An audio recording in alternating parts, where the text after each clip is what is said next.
thicket of blackberries stretching 40 feet on the south side of where I think the old garden must have been.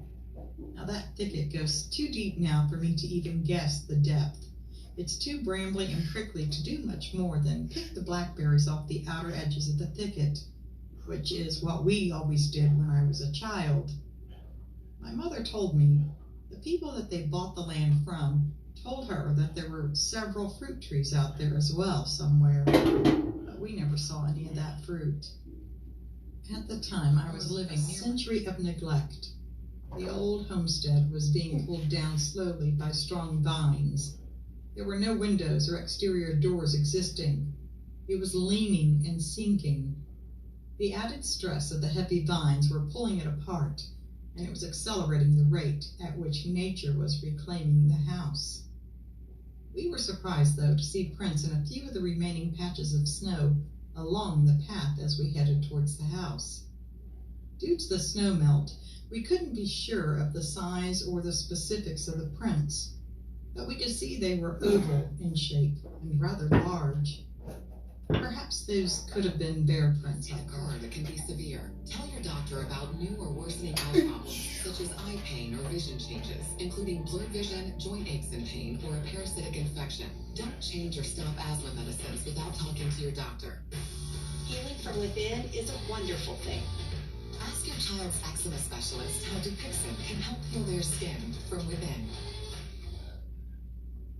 We were within sight of the house on the path, and I just happened to glance up as we were walking, and I was sure I saw something move inside one of the downstairs rooms of the house. It was a dark shadow that passed in front of the leaning old window. I stopped for a second, and my son did too, drawn to the side window of the room that I thought I saw something move from the front. Now something moved in the back part of that room. I saw a dark silhouette that seemed to be human-shaped. I had never known anyone to trespass or squat on our land. But of course, there's always a first time, isn't there? But since we were both armed, we decided to set whoever it was straight on the ownership of the land. We were within 50 feet of it when it hit the dry creek and started a strange jog heading due west, going deeper into the property and possibly crossing over into our neighbor's property. The figure we saw was not much taller than either of us, perhaps just over 6 feet tall. But the proportions of what we saw were very odd. The legs were very short in comparison, and it seemed to have a long torso. More what you would expect to see when a gorilla stands up. But the rest of the shape was nothing like a gorilla. It stood upright, and the legs were jointed into the hips, much like fresh ones. And then older pine limbs with red, dried needles on them were tossed over to the other side of the room. Someone had been laying for a while on them, long enough to keep refreshing them. The floor above that room was still intact, whereas the room on the opposite side of the house upstairs had fallen through to the dining room and part of the kitchen. I realized as I looked at the things that were where this nest was, that was the only area in the house that was somewhat rain and snow free.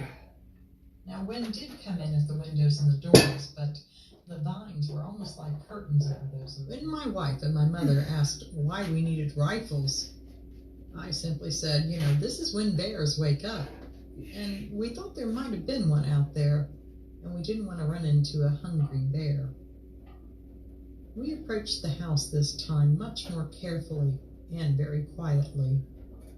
I left the path to the house about 50 yards away and swept in a wide arc to come up to the northeast corner of the house.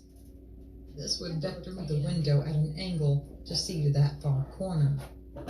I walked just a few steps to the side and took a long side view down into the darkened room, expecting to see the wall with peeling wallpaper and the leaning door frame that goes into the dining area. Those would have been my map markers in the room. But I didn't see those. I didn't see any of that. Instead, I was looking into the face of the creature that had ran from us the week before. I saw the eyes blink. It was standing just inside the window, just off to one side. I thought it must have seemed. Given that the height was not as tall as most creatures we've read about, I have to wonder if it wasn't a juvenile, perhaps a young male pushed out of the family unit, as many animal groups will do when young males reach a certain age. The year that my son had his house built, we paid extra for some of the ground-working crews to demolition that old homestead house. We didn't do it because of the Bigfoot, but because it was becoming very dangerous and was on the verge of collapse. And my son's wife was now pregnant. You know, little kids. So let's hear what he says. My first encounter with the creature known as Bigfoot was lackluster and quite odd at first, but at least I understood what was going on enough to leave quickly. I was hiking a back trail some miles up in a national state park in New England, and I was quite some distance away from anything or anyone. I approached a pond after a long hike on a logging road that had a beaver hut in the middle of it, and suddenly I heard a boulder come crashing off that hill, started hitting other rocks and shaking trees as it violently came down the hill. I heard trees being shaken and snapped. No human could do this. A loud screech came from the woods west of me toward the lake. I realized my mistake, and I was now the focus of the attention of this very large creature. I decided again to get out of there, and I left at a quick pace. It was a 3-mile hike back to the lower dam, and I was followed the entire way. I made it safely back to my vehicle, and I left. This was 8 years ago, and I've been looking for them ever since. I have one dull, blurry picture of one, and have also had a run-in with them in another part of the park some 20 miles away to the north. I believe they are human. I wanted to submit this story to show people that their aggressive behavior is, for the most part, to get you to leave the area. I now know that they are there, and I have a sense of their strength and power. This creature has put me in awe of their very existence. I will continue to hike the forest, and I hope to see one again someday soon. Here's a cool story from Dan. Here's what he writes. It was a summer of continued for perhaps 30 more seconds. He could not have been any further than 3 feet from our tent. By this time, all 4 of us were very awake, but then all of a sudden, we could hear steps again, this time walking away. I immediately unzipped the tent door and looked into the direction of the steps, and with the full moon and no more than 15 yards, we saw this incredibly large, hairy animal, at least 8 feet tall, probably more, and using my hunting experience, there are many sightings. Please remember, we lived for more than a century with mountain gorillas, and it was only relatively recent that we discovered them. All right, here's an email from Kathy. This is fantastic. I love reading this story, and I hope you guys like it as much as I did. Kathy writes, my father was the second youngest of 10 kids.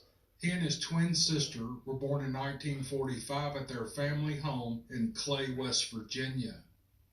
He grew up being called Buckshot, and until I was 9 or 10 years old, I thought that was his Christian name. To be able to relieve the farmer of at least a few of those pests. Dad, Rick, and the boys walked the dogs out on leashes, located a scent trail, and turned them loose. After that, it was only a matter of time before the dogs treed. Until then, all they had to do was settle in near their trucks and wait and listen. It didn't take long. Within 15 minutes, the dogs had treed. My dad said they were real close. They turned on their lights and started up the mountains towards the sound of the dogs. They had to cross a barbed wire fence, but they found the dogs at the base of a large beech tree. In West Virginia, these trees would chase them down the mountain, never caught up with them, but stayed just close enough to keep them motivated. From the top of the mountain came another screaming sound. Daddy thought it had to be a second one, but they weren't going to hang around to find out. He loaded my brother and his dog into the front of his truck, while Rick loaded the boys and dogs into theirs, and they all sped off. Dad headed straight for home and didn't stop till he got there. For him and my brother, it was the end. His nerves had just about reached their limit when he heard his wife screaming from upstairs. He ran up to find her pointing at the window in near hysterics. "I saw a face in that window," she claimed, but that was impossible. That window was 12 feet off the ground. "Call the law," she pleaded. "Do you think they're going to believe me when I tell them we have a 12-foot peeping Tom outside our window?" Rick reasoned with her. "They'll lock us up." After his wife screamed, there were no more sounds from outside. They were all able to get the kids settled down and into bed, but Rick and his wife stayed up the rest of the night. Once the sun came up, he went outside and walked around the house. Then he went back inside and he called Buckshot. It's 100% true. I feel like I have to say that because if I wasn't there and been the one to experience this encounter, I would have not have believed it myself. When I first moved to Devon about 5 years ago, I had a seriously strange encounter. For the record, I'm a no bull crap spit on the floor kind of guy. I'm from London, where we say it as we see it. I've never told anyone about this. You think you guys over the water get ripped for seeing stuff? Try being over here, where most will just call you a Looney Tune. We are a nation that prides itself on our rationality. The old stiff upper of my neck started to prick up. And now every instinct I had learned or have naturally, suffice it to say that my spider senses were tingling. Straight away, I went to the relative safety of my camp. Knowing there were other indigenous animals in that place, I already set up my alerts. I sat down and was having a couple of beers, trying to chill out, but I couldn't shake the feeling of being watched, tracked, or stalked. It had to be told me that. I've lived with a few different indigenous peoples around the world. I felt this relative to my experience. In a stern voice, I said, "I'm not here to do anyone or anything any harm. I'm merely passing through. You're welcome to come share my fire if you come in peace." And this is something I learned in the Congo in Africa. In other words, if you want what I've got, come to me and get it. I still had my blades drawn. I sat down by my fire, my blades in my lap. And that's when it stood to its full height. I uttered a pretty nasty expletive as I thought, story. I think you're asking my opinion because maybe you have the idea that I know a lot about these things, and I don't. Somebody asked me the other day, said, "What all do you know about Bigfoot?" And I said, I don't know much about them. Never seen one, never seen a track. I don't know anything at all about them. And I'm not going to pretend like I do, like some people do. And to be honest, I'm a little curious, but I'm not really eat up with knowing a lot about Bigfoot. To answer your question, I don't think I have an opinion, although I will say based on the stories that I have narrated up until now and read so far, I think it's quite unusual for one of these things to walk right. Casey raked in the cash and we ran the place from top to bottom. The nursery was located behind his house on a steep grade heading down to the woods. We grew and sold every plant that would grow in Georgia.